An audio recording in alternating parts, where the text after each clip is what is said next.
The metal door creaked loudly while scratching upon the paved floor. Already, my anxiety had already gone through the roof thanks to the sounds, but what hit us next made me puke a little in my mouth. The smell of death rotting away filled the room outside of where we were. I tried as hard as possible to embrace myself for the unknown and step in with my torch pointed forward into the dark distance. An image emerged, taking more shapes thanks to the light. It was the bloated corpse of a lady. Why the imagination that could have been me? Whether because I was a lady myself, or because I'd been around here more than I probably should have, I will never know.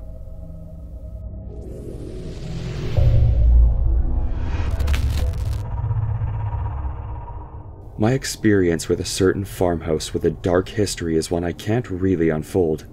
Mentally, even though they say time would heal scars, it just never did. As an officer in Pennsylvania, it makes sense that we would face strange things the average man wouldn't be able to handle, but this wasn't your average crime scene.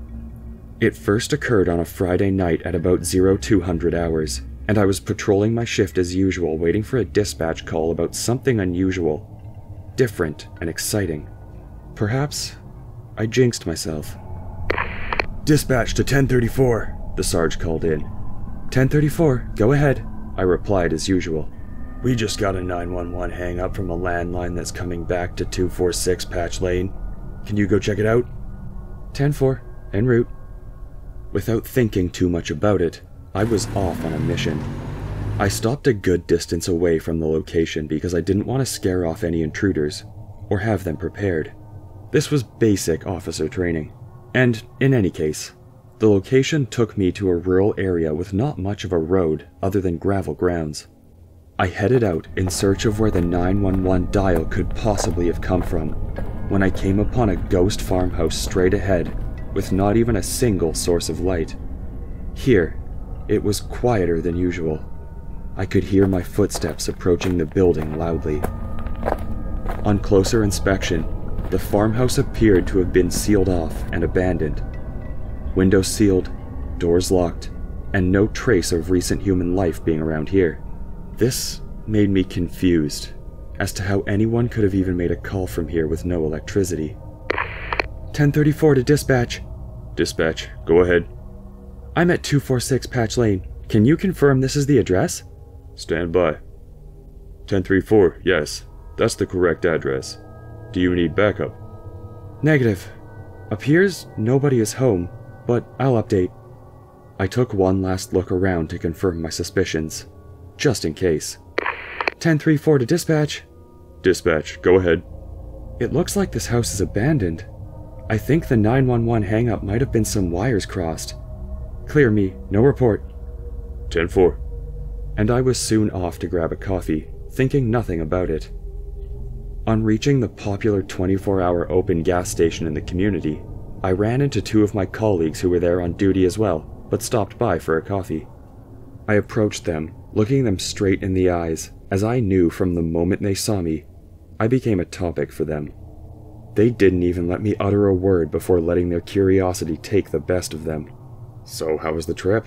You find anything spooky at old Welch's farmhouse? The question caught me off guard. I was obviously unaware of what they were talking about, and they caught on quite quickly. Soon, one of them went on about it. That old farmhouse belonged to Dr. Wentz. He was that guy I'm sure you've heard about who used to do botched abortions and all sorts of inhumane procedures back in the 1800s. He's the guy all the rich went to when they had young daughters getting knocked up, or when they had a special needs child they didn't want to keep. He built that house himself, and even named the road Patch Lane as a joke of all the patching he did for people. I tried to play cool and laugh about it while I finished my coffee, hiding the fact that a few of my gulps were really air, as I was a little in shock from what I'd just heard. I couldn't make myself look weak in front of any of them, or I would be the topic for the week. It didn't help that I was a lady in the pack as well. I then thought about everything he'd just told me, and it made my shift feel a lot longer than usual. Saturday night, I was back on duty and not expecting to head back to the farmhouse, but I had already jinxed my fate. 0230 hours. Dispatch to 1034. 1034, go ahead. We got another 911 hang-up from the same number as last night. This time they stayed on the line and we could hear someone talking, but can't make it out. Can you go check it out again? Can you confirm the address again? It comes back to 246 Patch Lane. And off I was, reluctantly headed towards the farmhouse while clutching tightly on the wheel. I repeated my steps from the first visit, parking a few miles away, heading up the lonely and strangely quiet road, and checking around the vicinity of the house. There isn't much of a difference, and I'm starting to feel stupid at this point when I gave in to the possibility. I stretched my hand and grabbed the door, twisting it, and crack! The door opened, almost giving me a heart attack. I looked to my side and saw I had already instinctively reached for my gun on the right and pulled it out. My torch had already been out and scanning the hollow first room. It was as creepy as it could be. I step into the farmhouse, and it's just as I expected. Lifeless, with the smell of wood and livestock in the air. Officer Barkley, Pennsylvania State Police! There was no reply, and the dead silence was eating at my skin. 1034, dispatch. Dispatch, go ahead. No one appears to be home, but the front door was unlocked. I'm going to make an entry and check the house. It appears abandoned, though. Do we have any backup available? 1034, all units are still on that fatal DUI accident. Do you need one to break? Negative. I will advise. I step my first step deeper into the house. I look down at what I've stepped on and gag a little.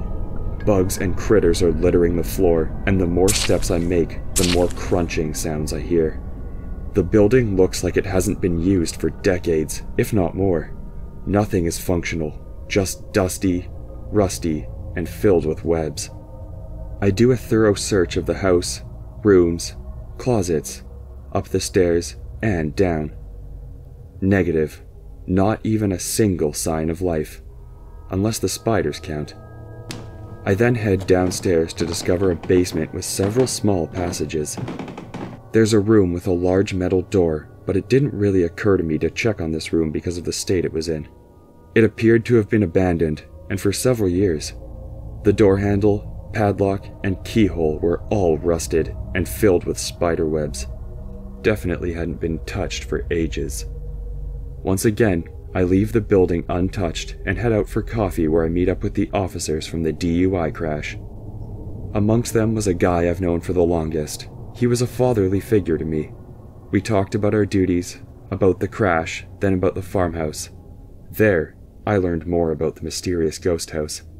Apparently there had been a family there in the late 90s, a lady and 2 kids. And the dropped 911 calls were no new occurrence in the house.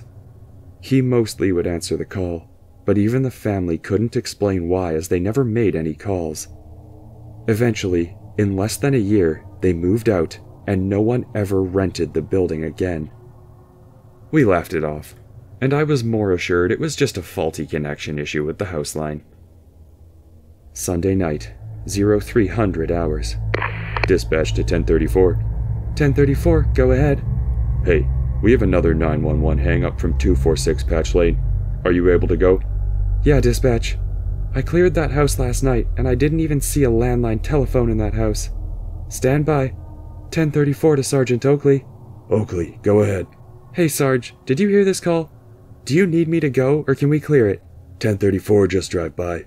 No need to go in if you don't see anything, but at least drive by. Received. Show me en route. And I was off, pissed, and tightly gripping my wheel, but I had a job to do. I planned on redoing the same old search, but while approaching the house, I froze in utter shock. The door was wide open, and I knew to shut it close. Now I was on edge and cautious with my gun at the ready. I warned dispatch of my situation and proceed. Almost as soon as I step in, I hear footsteps and see a figure run down around the corner into where I remember the basement was. I announce my presence and ask the person to show themselves, but with no replies. I then followed cautiously after the figure and arrived at the room with the metal door. My only explanation was that I was either hallucinating or I just saw a ghost, because there were no visible points of escape nor a living soul in there. I leave and report back to dispatch. And when asked about it by other cops, I tell them the intruder escaped, leaving out the part of how and where to. Monday night, and already everyone at the station is teasing me about my next trip to the farmhouse. In my head, I'm cursing at them to shut up before they jinx it. Dispatch to 1045. 1045. Go. We got a 911 hang-up for 246 Patch Lane. Sarge gave the okay to just drive by and make sure no one is there. 1045. Okay, show me en route.